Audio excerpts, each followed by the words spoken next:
All right, everyone. The College Football Show getting revved up on a Tuesday here at the Voice of College Football. Appreciate you stopping by. Comments, questions, those are welcome there in the chat.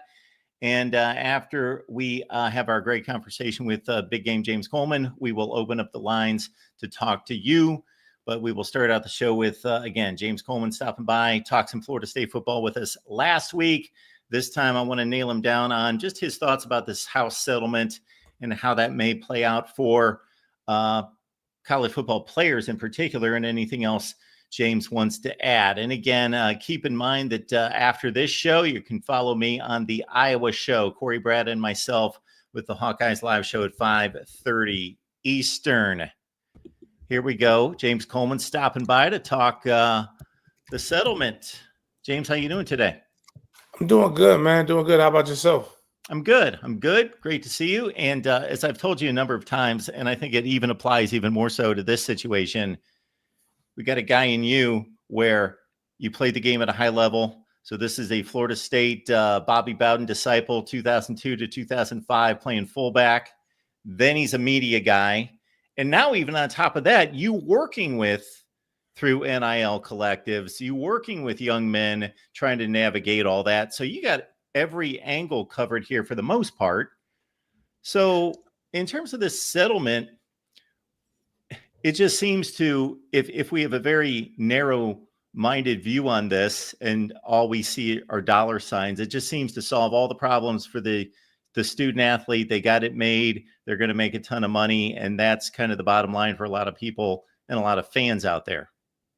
Well, one thing I will say is that change did kind of was needed. And they had all the parameters in place, but what the NCAA did was, instead of manning up and being the leaders and controlling, they kind of just stuck their head in the sand and said, fine, if you want to pay players, do it this way. And what I try to explain it to people is they basically squeezed all the toothpaste out of the tube and then wanted to try to put it back in because they put the cart before the horse.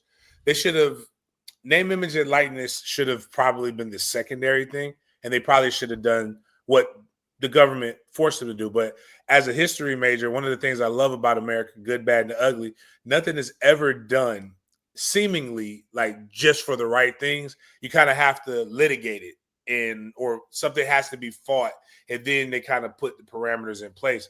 But it does provide some more safeguards. I was looking over some of the stuff they were doing with the was it NIL Go, basically the clearinghouse for those things, and there is somebody kind of effectively trying to navigate some of these deals, but players are making money. They're not all making money, was it hand over fist, but there is more money involved in it. I will say, if you think that schools like Miami and some of these other places who allegedly are spending $20, $30 million already, and they've raised these in their coffers, are going to go back and spend less, then you're not a real fan of the history of college football. You don't understand SMU and the Bagman and a lot of these other different things. But I will say, for the vast majority of school, it does kind of put some parameters into play to where everybody's roughly operating between $13 to $15 million budgets. And I think it kind of maybe levels the playing field a little bit. But guys are still going to there's still going to be some high-end pays, and they're going to keep pushing this until it's more money, or there's less money in the Olympic sports. But from what I understand, it's $20.5 million for all athletes. And it's just not gonna. I'm not as optimistic about that part happening, but I am a little bit more optimistic about them maybe trying to at least slow down what some of these collectives are essentially doing, because they are paying players. Like, I'm not gonna deny that they're paying players. So, James, you're basically saying that you're not optimistic, meaning there's only going to be a few schools that are going to say, we're going to utilize all that $20.5 million that's coming in here through revenue sharing, and we're going to utilize it. So the Yes. first misnomer that some people have is that every school in the country is going to be spending $20.5 million on their athletic student athletes. And that's Yeah, just I not don't the think that's case. happening. I don't No, think that's happening. no. Here's what I think is if people want to use pro sports, because again, I played pro sports. Well, literally, but college. I didn't go to Florida State for the academics. Great academic institution, by the way. I personally know 2 Rhodes Scholars, but I didn't go there to become a Rhodes Scholar. I went there to go to a pro factory. That is the reason why. If it were truly student athletes or about academics, Harvard would be winning national championships still.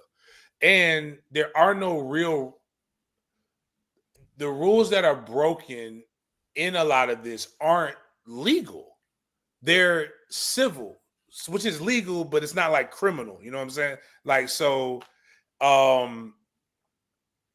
like it's nothing, like it's capitalism. So like the American in me is like, go make as much money as you can.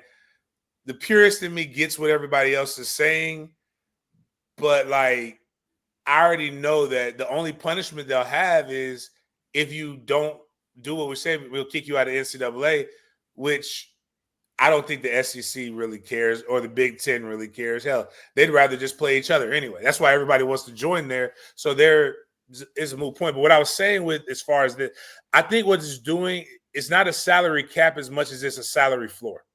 So when you look at the NFL, everybody typically spends as close to the maximum as they can. As a guy who covers the NFL, one of the jokes in the last 10 years is that the salary cap doesn't exist. It's a figure. It's imaginary. They can just manipulate things to make you pay players what they need to play. I think in basketball, if you look at it, like half the teams will spend exactly what it is that they're the minimum. And those are it's a reason why they're just there. The better teams always spend, actually not just the most, they pay luxury taxes. Same thing with baseball. I know there's been years I think where the Marlins were like, they ridiculed them for they just don't spend the money. But then when they win, it's when their owner decides that, all right, I got my young players, I'm gonna go spend the bread. So I think that's kind of what I'm looking at. So like let's just say it's 13.5 million, right? 13.5 million. They're going to spend that, and that is it. If we can't get them done with that, then we're just not getting it done. Whereas I just don't. I use Miami more so because the familiarity with it, and I don't mind what they're doing. It's their money. Spend your money how you want to. Hell, I hope Florida State does this. I just don't see them saying, "Oh man, this is." The difference between me getting this 5-star left tackle and we're at 13.35. Oh, we're fresh out of bread. Nah, man, you go tell somebody. Again, it's businesses. Like who's going to tell Mark Rogers if you wanted to do the voice of college football? Let's just say what should happen already for your show. Somebody, iHeart comes in, picks you up, and gives you this landmark deal, right? Who's to say that you can't pay? You said you got the Iowa show next? Yes. Who's to say that you can't pay Iowa's best player $1 million and a couple Iowa guys say, you know what, here, Mark, I like what you're doing. I want to advertise. I'm going to advertise with your show to make sure that this player gets on. Clear ask, clear give. You're going to ask the kid to come on your show. This happens. We pay. And then some of the things that I do believe are going to be a little weird is how are they going to determine how much I want to pay a top player? The market dictates the terms. So like if you're negotiating and you say it costs $100,000 a show, like again, just some of the rules that they're trying to implement are a little murky. And that's what's fascinating to me. And when you say 13.5 million, I think where you're taking that is the 20.5. People are getting that confused, thinking that's just football. That's the entire athletic department. Sports, yeah. It's all sports. Obviously, football is anywhere from 70 to 85%, something like that. Michigan, I heard from one of our Michigan guys that they're probably going to spend like 70% on football, even though it brings in more than that. So the schools have the decision. Are we just going to make a straight revenue split and say football brings in 82%? So football gets 82%. Women's basketball brings in 8%. It gets 8%. Or are we going to try to massage it and try to spread a little love to the non-revenue sports and the rowing team and the gymnastics team? Who knows? I guess they can do whatever they want. So the Can I 13. make a real quick point to Sure, that, though? of course. I'm sorry. What's odd about this? Football, men's and women basketball, volleyball are the only full scholarship sports. The only way you can be on that team on Power 4 level is to be on full scholarship. Why am I getting? I'm saying pay the girl from Texas Tech, right? The 1.1 million or whatever she gets paid. But like, what am I like? Just give her a full scholarship. Give people full scholarships. Like, then you ain't gotta worry about it. Like Yeah. I'll take that all day if I'm in a non-scholarship sport because they're gonna have to pay the rest of their tuition. That's why I was laughing when people were like, "Well, force them to pay their tuition." Well, 90% of the student athletes on campus, or most of the student athletes on campus, are paying their tuition. Like, they may get a little bit of money, but my bad. That was something that I just No, you're find right. ironic because you're paying me $60,000, but of that, I'm just throwing a number. But of that 60,000, 35 got to go back to the campus for me to just be a student. So what I'm going to be fascinated in, a lot of things here, but I'll take 2 layers of this revenue sharing. The first layer is, how does each university approach the revenue sharing between the sports? Are they going to strictly say, this is the dollar value of this sport, we're going to give it this way, or we're going to massage it, Title IX, other things, or we're going to show some love to the non-revenue sports, whether they're men's or women's? Point number 2, and this is going to be even more fascinating for me, would be once Florida State or fill in the blank, Ohio State, Georgia, whomever it is, has that $13 million for football, let's say, how are they going to divide that among 105 football players? That, I think, is going to be fascinating. The first thing I would do, James, before I cut you loose on this one, would be, if I could, and I don't think it would probably pass mustard and be allowed, is I would want to pay the athletes after the season. I'd want to evaluate the season first and say, you know what? We'll even pay you 10% more, let's say. We'll even add 10% or some figure because of the interest, and we'll pay you more. But I want to be able to evaluate the players after the football season, not before the football season. I think, and I will say this structure leads to that. Bonuses and different things like that. Again, the problem with NIL is name, image, and likeness. That is marketing. That is what we are doing currently. Like, we are, like, people who are in media, you literally, that's the only way you get paid, is how popular your show is, how you're doing this. And there's multiple ways to get paid, but you're getting paid by your name, image, and likeness, right?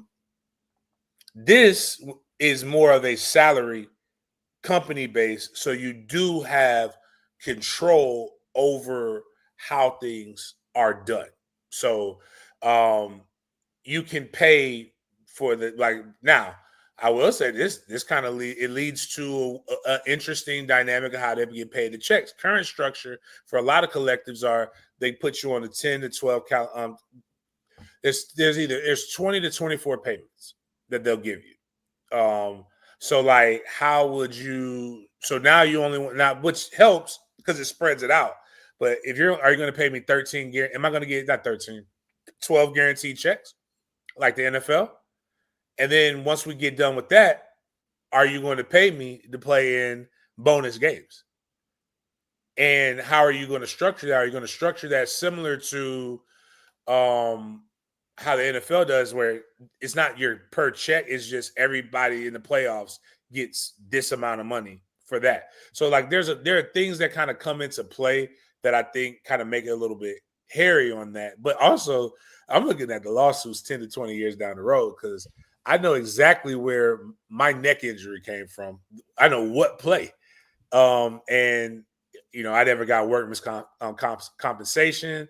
I have after effects to this day for these different things. So colleges are going to have to put some other things in the coffers as well, which is always funny that they're like, what are the kids going to do about paying taxes? And I'm like, no, the reason why they didn't want them to be employees is because nobody wants to pay for James Coleman's spinal surgery that he's going to have to eventually have when he's 55 years old. Like that, because we know it didn't come from me just walking. Like I can firmly say running into other human beings It's probably not the way that my body was designed to be utilized, but I was pretty good at it. But I do agree with you, though. There needs to be some kind of stipulations to be able to get guys to continue to give their best efforts and continue to play. I would just go ahead and say we agree to, and how I think colleges are going to do it. Again, they're going to take that money and they're going to split it up between segments. I joke about it. Nobody cares about kickers. Kickers aren't people. So you should just be happy to be here. You're one of the 105. So we're going to make sure you're good. I'm joking. Anybody who's a kicker, don't come find me. Your quarterback room will get X amount of dollars. And because there's very few quarterbacks, you can place a valuation. That guy's going to typically get paid more. Your running back room has a certain valuation. Wide receiver room probably need to put a little bit more in your wide receiver and your O-line rooms, your D-line, things of that nature. Those are all the different things that are how to break it up. And you'll have to be in control of your room based upon the valuation. That's actually what a lot of NFL GMs, on a very simple basis, that's how they do it. Like they value this room with our cap is worth X amount of dollars. So I think that's what they'll do. And then again, I don't I'll say it's worth it, but I would never say it's fair. If to use a quote that a Marine told me, if the battlefield is even, we did a shitty job of preparing the battlefield. So I am never going to agree with, if I am Florida State booster, I am going to always go, and my job is to make sure we don't lose bidding wars. And if I don't care how I guess it's going to go back under the table or how we got to clear some of these deals, but we're going to clear some deals to make sure that we can get some guys paid a little bit more. So I want to emphasize something real quick, everybody, that James mentioned right there. So even before NIL, and aside from players being paid under the table, I think a lot of people took exception to players getting the red carpet treatment from the time that they were 12 years old and all that other business. But did you hear what he said about the neck injury and the something that he has to deal with every day? So a lot of weightlifting. On this show, my jaw is cracked. I don't know if you heard it, but like 4 times. No. But like I mean, I wouldn't trade it in. If I had a chance to do it all again, I wouldn't change a thing. But I was part of the 1%. There is not a job like right now.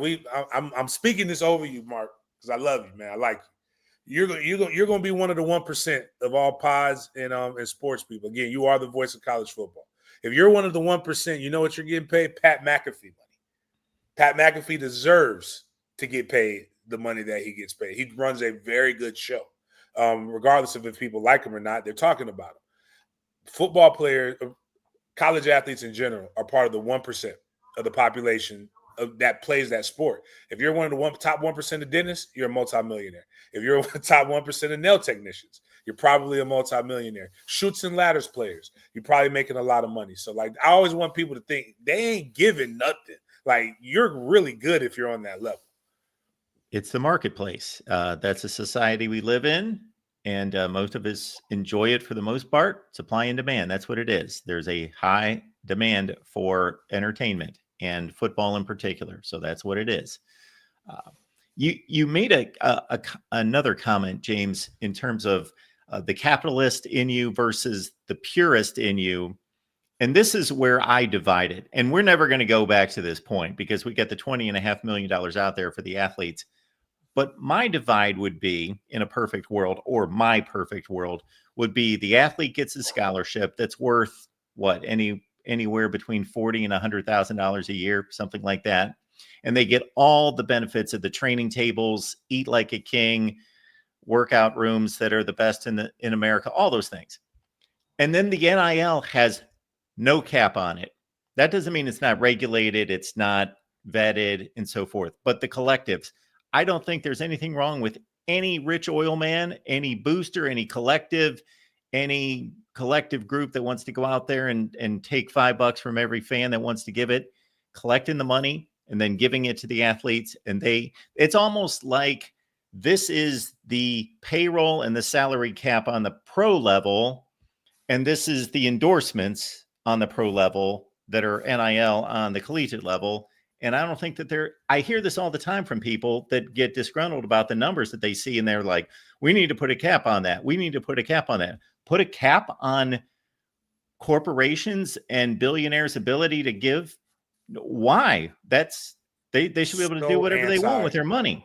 It's so anti-American. I know nobody wants to hear that, but like, yeah, you cannot tell kids. We've indoctrinated kids from me too, from kindergarten all the way through. So that's 13 years of schooling minimum. That America is the greatest country in the world, and what makes America exceptional is capitalism and the ability to build something from the ground up, pull yourself up by the bootstraps, and all these different things. You cannot tell me for 13 years that this is what makes us great. And then the minute that I get the opportunity to participate in what makes America great, wait a minute, hold on. We need to stop that. That's ruining my favorite hobby to watch. Like, you live it, I know that, but you're ruining what I watch on my spare time for what you do full time. And I get it. There's better uses is there better uses that people can pay money to? Maybe. I think teachers should get paid more. I'm with you. I don't want to get taxed more, but I kind of think teachers should get paid more. Private school teachers typically get paid more. So take your money and put it there. That has nothing to do with me watching on Saturdays. But even in all of it, I don't think people know quite how they can't fathom how massive the NFL salary caps are. So like, you're looking at, we say 20 million and we're like, oh man, that's a lot of money. That is one player. Like, not even your premier player in the NFL. That's like one, I think, Saquon Barkley, who is very good. I think Saquon makes that annually now. But he's not the highest paid player on his team either. It's collectively what these guys are doing.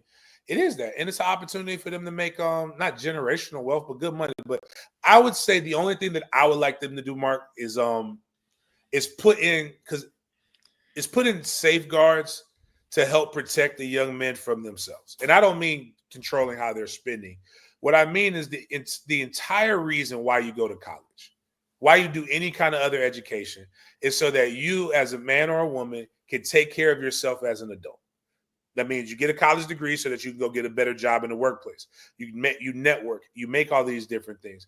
I've always said, if I play for college and you don't pay me, I should be guaranteed a $60,000+ a year job if I'm qualified for it. Meaning I got my grade, I got my degree, I worked, and I did a lot of different things.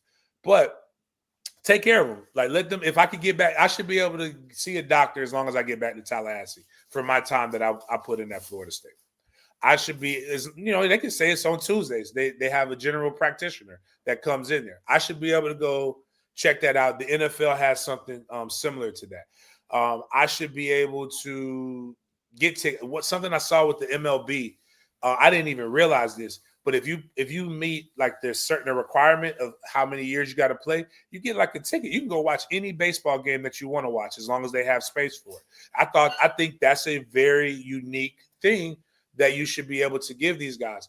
But I think maybe taking a percentage of their contracts and putting it into some kind of investment portfolio that they can't touch until they're 40 years old or they've hit certain things. So kind of like when we've seen what happened with Allen Iverson. Somebody had the wherewithal to protect him from himself and take a little bit of his money and put it into place so that when he spent all of his money, okay, now he's hit a certain age. Now he's back to being a millionaire again. And I think those are some of the things that they could do. That's just me speaking as a guy who's seeing some of these guys make some bad decisions. But I think it's a great opportunity, and I think it's I love it for these young men. But I also have a son that's coming up, so I'm hoping he still gets a chance to make some money. Because I mean, hell, some of these guys are making more than I made in the NFL. So I hope my son gets the opportunity. I've got a chance to see 3 great young men, and I promise you, money doesn't change people. All it does is enhance who they are.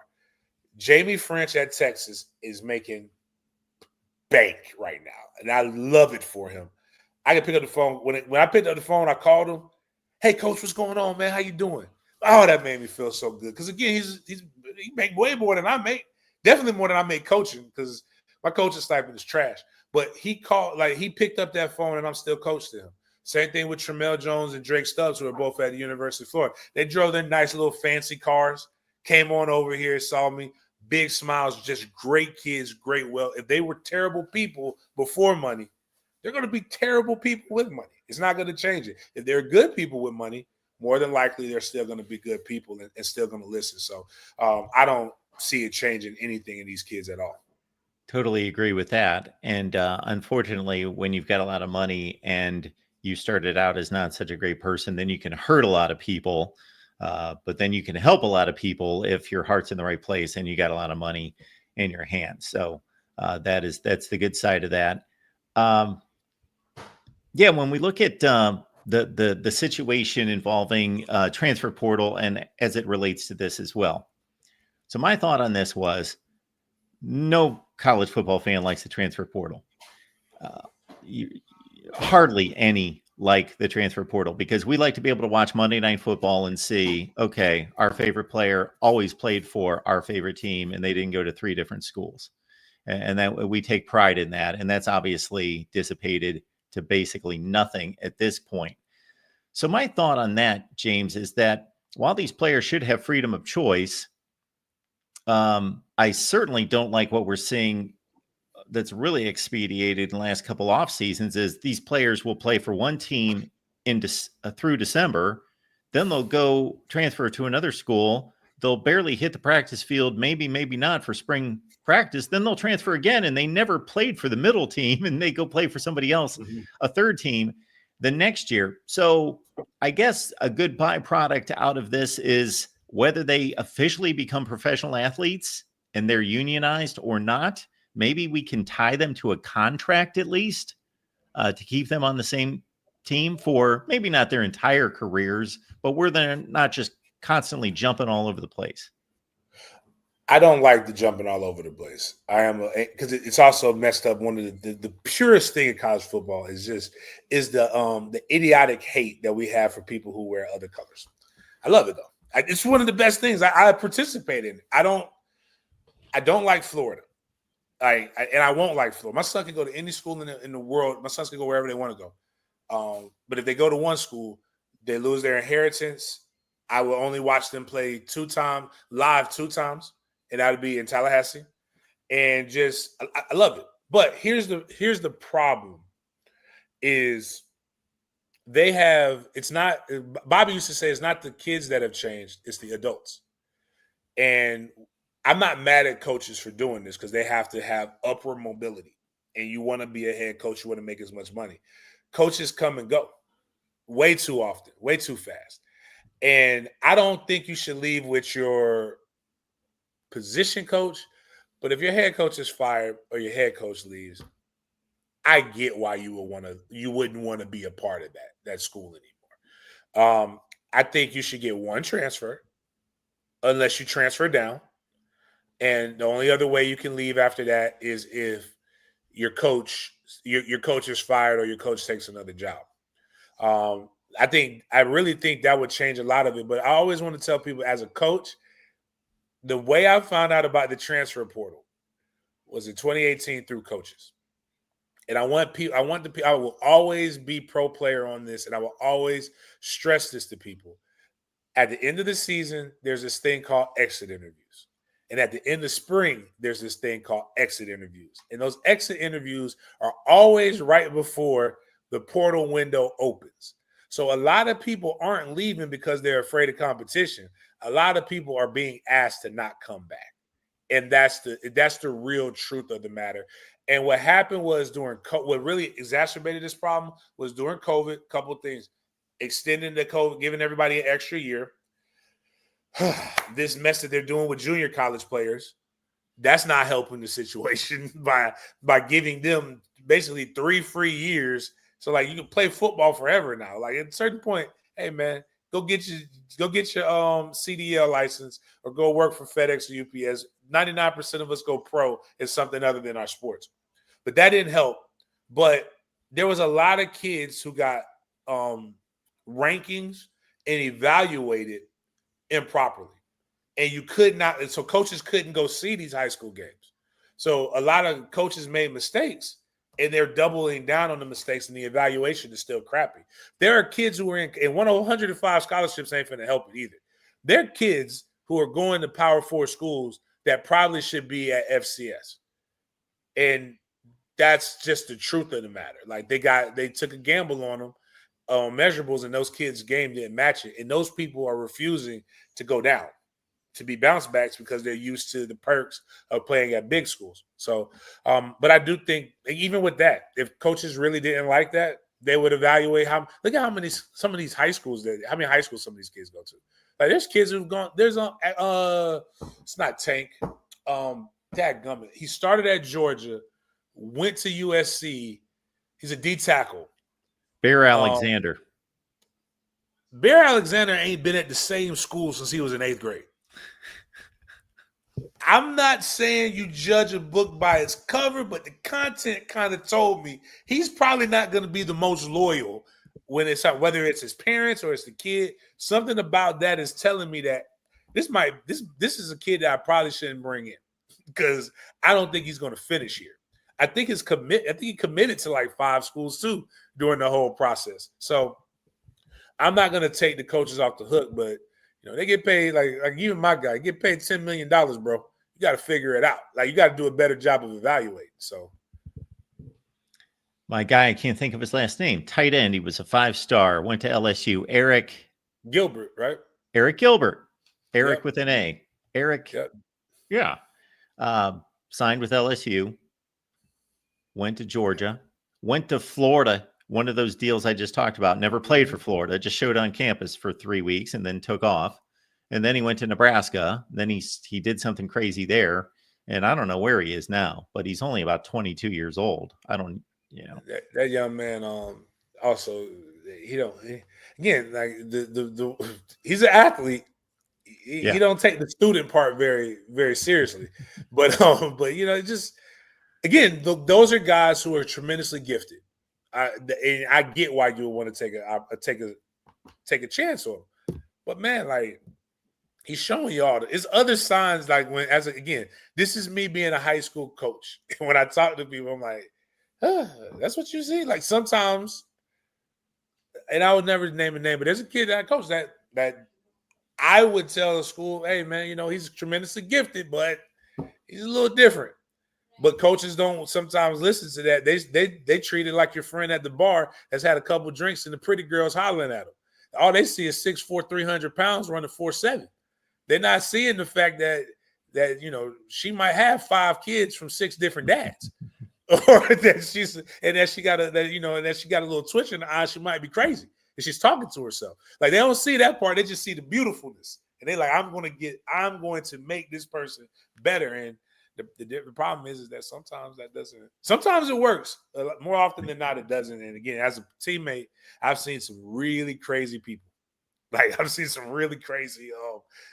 But I've also had some teammates that I am grateful that somebody took a chance on them to give them a higher education, and they made it to the league, because I would hate to see who he was with nothing to lose, because that'd be a terrifying person.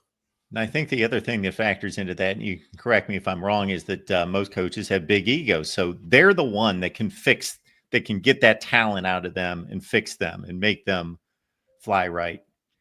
They're the one that can do it. And that's the biggest problem. It got exacerbated more to me when I covered the NFL more than I covered college. When I went to the combine, and we were sitting in Burns Cigar Lounge in Indianapolis. And we had all the pro coaches were there just chopping it up. And there were some good college coaches that, my good friend Carlos Loughlin, running back coach for the Buckeyes, they were there. And to hear I learned from that, NFL coaches think college coaches are idiots because they don't know what to do with the players and they're not coaching them right. College coaches think high school coaches are idiots and they don't know what they're doing and we don't know how to coach them right. high school coaches think middle school coaches are idiots. And so on and so on. Just everybody's kind of just like, oh, they don't know I got the magic touch for this person. All in all, you can only force it. You can only lead a horse to water. You can't force them to drink. So some people are better at it than others, but it's all in all, again, I think it's what makes the game fun, because if it was just on paper, it would be and it was formulas and equations, it would not be what we know. And that's the reason why you can see Vanderbilt beat Alabama, because at the end of the day, the game got to get played on the field, and it's about personalities, energy, and emotions. And all of this stuff is adding more to the personalities, the energies, and the emotions to the game. And while most people don't like it, I love it. I have never been more excited about, like, that last college football season. To me, it was so much fun, especially toward the end. And I work for the Gator Bowl. Seeing Lane Kiffin be so mad. Like, it used to be an honor to go to a bowl game, but Lane didn't get the playoff invite, and he did not want to be in Jacksonville. And all his demeanor let it be known he didn't want to be. He thought he was supposed to be somewhere else, which, again, now that's a talking point for this coming up season. Now it's even more things. Again, the drama is better than Real Housewives of the Potomac or whatever these people. This is my Real Housewives. I can't get into the other drama stuff. I just like sports, so I love it, man. It's funny, James, you say that, because just this afternoon I had a conversation with a friend who made the same analogy. They said, this is a lot better than Real Housewives. This college football drama, so much better, so much better. Like, when my school, the only time we don't like it is when it happens to you. And I did not like being 13-0 and not getting the invite. But I dang sure don't like 2-10 either. But it leads to the drama, and just, again, and then young men getting able to go out there and do cool stuff, man. Like, it's like I said, man, I don't know. People keep saying they don't like it, but the TV ratings are showing way different. And that's why the contracts keep getting bigger and bigger. So, hey, something's working. People love the controversy. James Coleman, Sports Den Live, Den Media Group. So, James, tell us about that, and then we'll tee up for this Tallahassee Legends youth camp. Okay.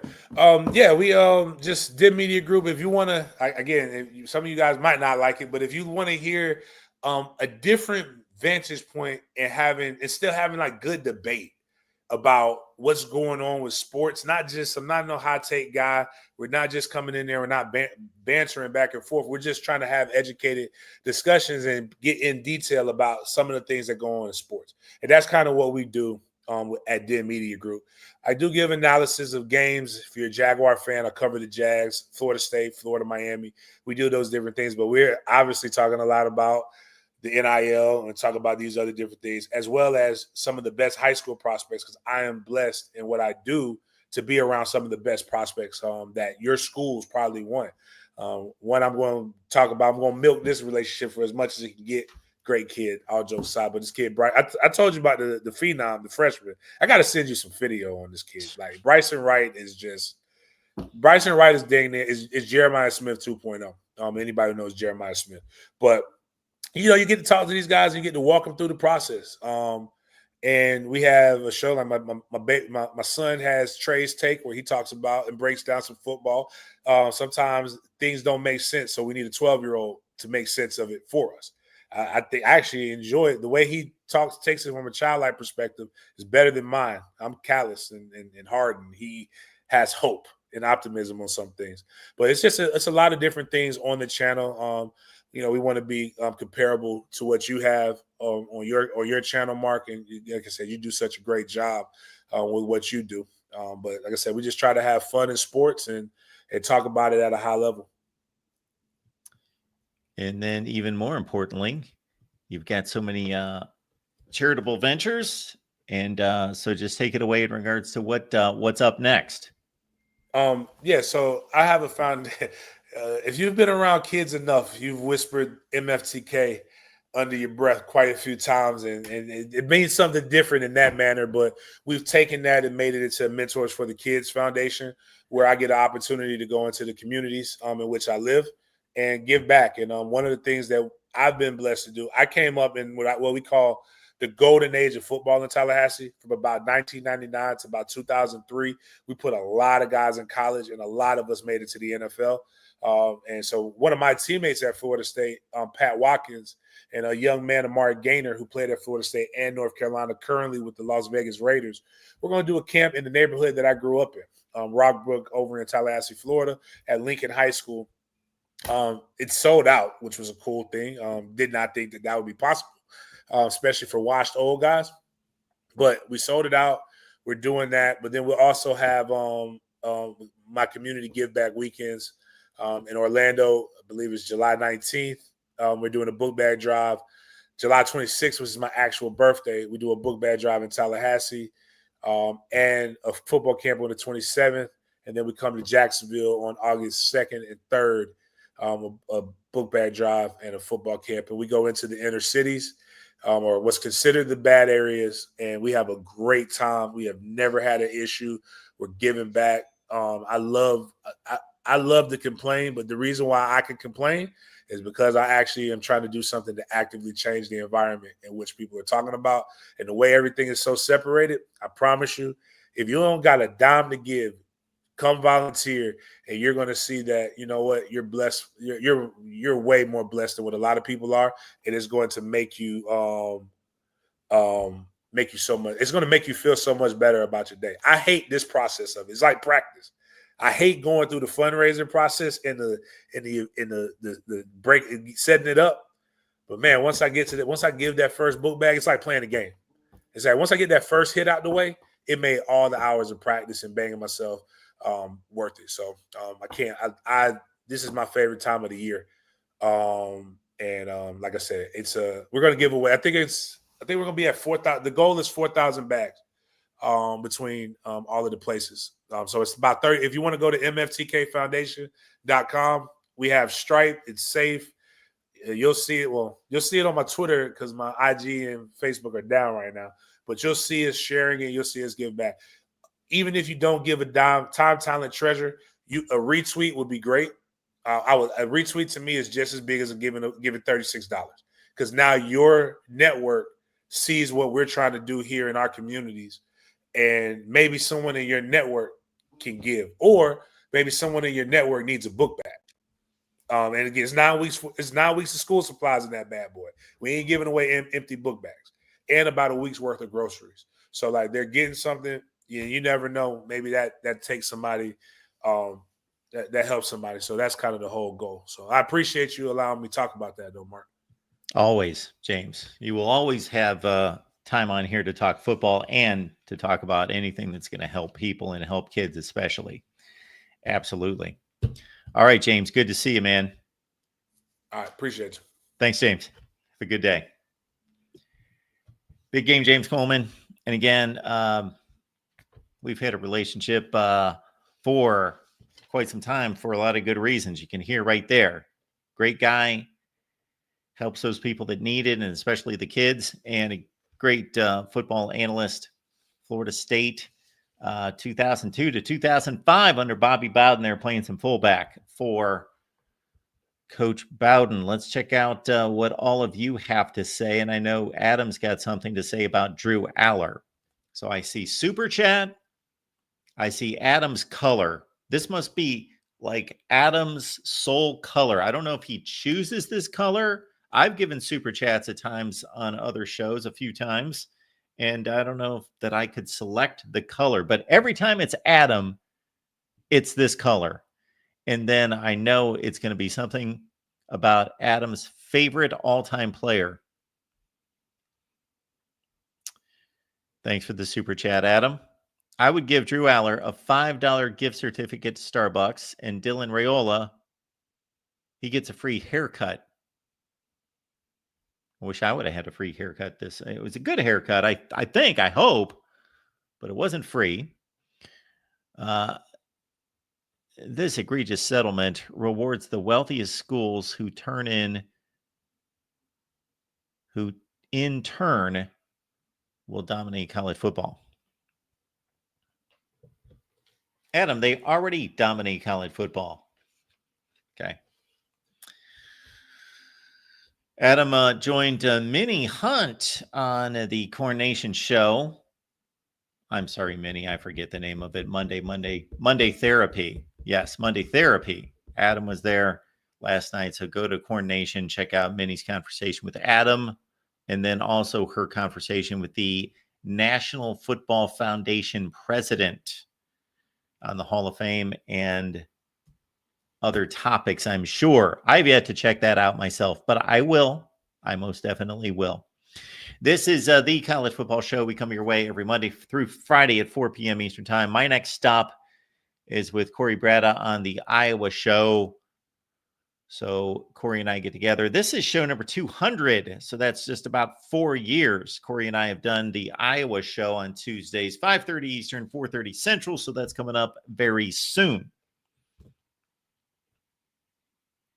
I'm going to nail down Corey on how the Iowa football program should be spending that $20.5 million. I guess, again, I got to always catch myself when I say that. $20.5 million to the entire sports department. So the football team gets whatever.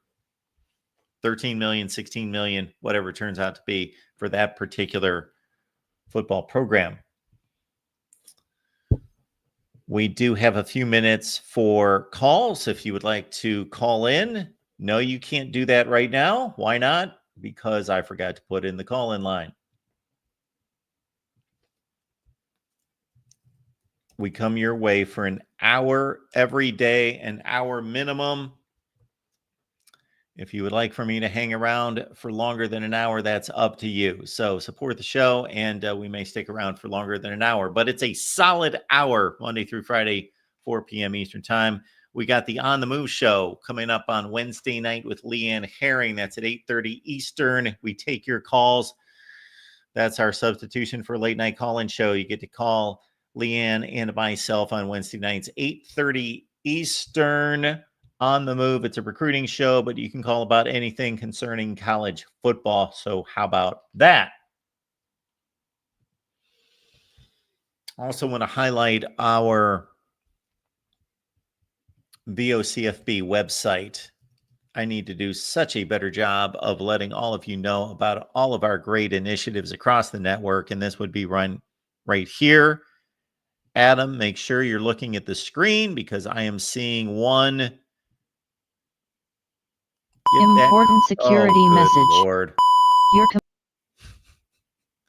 I hit the wrong button, didn't I? That's when you got 14 things going on at the same time. All right, let's try this again. Goodness gracious.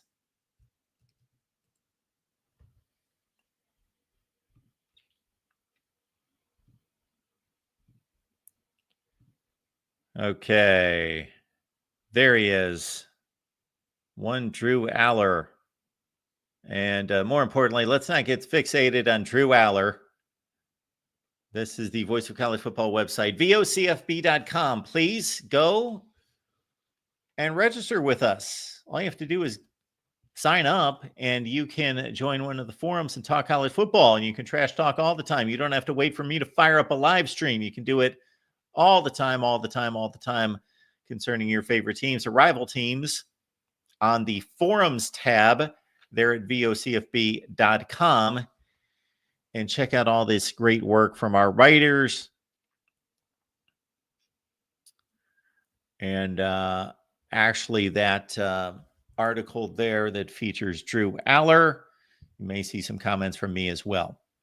Also, I'm going to be releasing my newsletter, which I wrote one just a couple weeks ago, and that's being sent out to many of you. You may have come across it at some point, but yes, that's going to be available on the website as well. I would like to send out a newsletter every week, but definitely once we get to the season, every week during the off season, maybe closer to once a month, but a Voice of College Football newsletter, a lot of stats, facts, and trends that you won't find anywhere else, plus my opinion and my take on all sorts of categories across college football. There it is. Jackson's got you lined up. So please grab that link that Jackson has provided there in the chat, vocfb.com. I would love to be able to feature the Instagram that we've got but I can't because now that I'm on this new laptop, I don't know my Instagram password. So it's automatically on my phone, but I don't know how to get on Instagram on a laptop at this point. So nothing there, unfortunately. But I'm sure you can find Instagram. And if you can find Instagram, then you can find the voice of college football. And our guys, Gabe and Patrick, are doing a remarkable job on Instagram. I am so impressed with the posts that they have come up with on a daily basis. I believe it's 2 per day on Instagram. It is remarkable. So we are expanding constantly here at the Voice of College Football. Maybe not my show, but everything else here at the Voice of College Football expanding by the day. We're up to about 100 people on staff. And again, we've got the website, vocfb.com. We've got new shows and channels popping up all the time. We're starting a Penn State show soon, Mississippi State show soon as well, and some other shows I can't necessarily think of right this second. South Carolina show starting soon. Auburn has started in recent weeks. Tennessee. Those are 2 shows that we've started in recent weeks. And again, South Carolina, Mississippi State, and Penn State. So, Adam, get on over to the Penn State channel, the Penn State show, and trash Drew Aller over there. You can trash Drew Aller all you want because they'll be talking about him nonstop. And then, of course, speaking of Adam, we've got our Rutgers show either on Monday or Tuesday. Can't keep track of these shows and when they are. I really can't. We could do it probably best this way.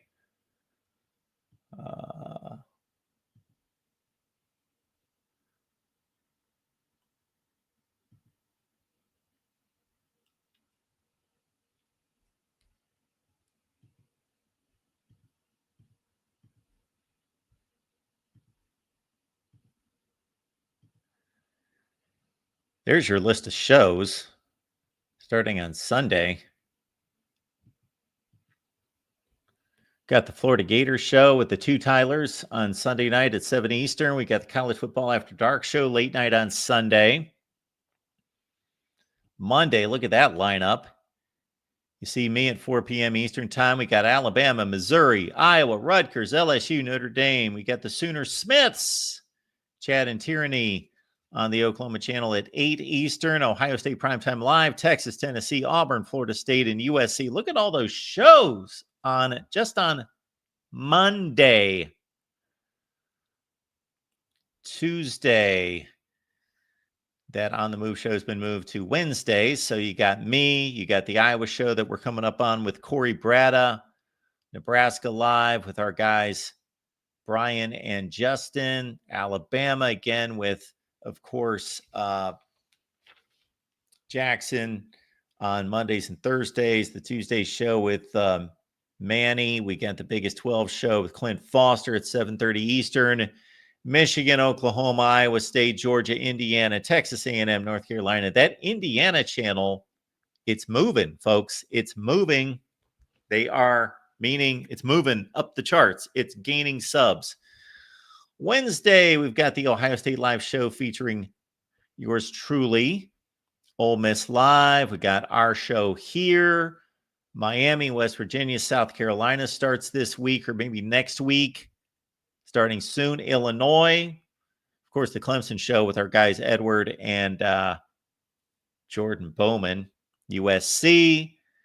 Thursday, we've got this show. We got Nebraska. We got an Iowa call-in show. We got a Michigan call-in show. We got an Oklahoma call-in show. We got an Ohio State call-in. It's the night of the call-in shows. The Voice of College Football on Thursday. Look at that. Nebraska, Iowa, Michigan, Oklahoma, Ohio State, Alabama, and USC. And then Friday, you got me. And then actually, okay, I was mixing that up with my personal schedule there for a second. All right, very good. There we have it. All right, folks, no calls, nothing else here. I think we've done a nice job. James Coleman was the show, and that's a good show right there. I'll be back here actually Wednesday. Shoot, you got me and the Ohio State bunch at 11 a.m. Eastern. We got the Ole Miss show with Leanne Herring at 2 Eastern. Got this show at 4. We've got the Miami show with Cam Underwood and myself at 7. And we've got Leanne Herring and myself for On the Move at 8:30 Eastern. And your calls on Wednesday. So it's an action-packed Wednesday, top to bottom. And we will see you soon, folks. We will see you in 32 minutes over on the Iowa show.